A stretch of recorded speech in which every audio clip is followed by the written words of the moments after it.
குணம் தன்னை அறிந்து கொண்டேன். உன் முத்தான தத்துவமே புரிந்து கொண்டேன். முருகா உன் குணம் தன்னை அறிந்து கொண்டேன்.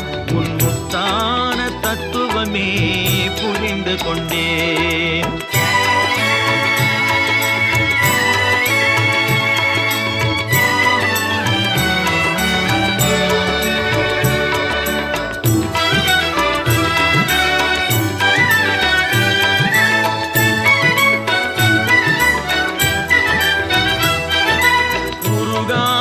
மனம் தன்னில் நீ இல்லை, உருகாத மனம் தன்னில் நீ இல்லை என்ற உண்மையை கண்டு கொண்டேன். இனி விடுவதில்லை, உண்மையை கண்டு கொண்டேன்.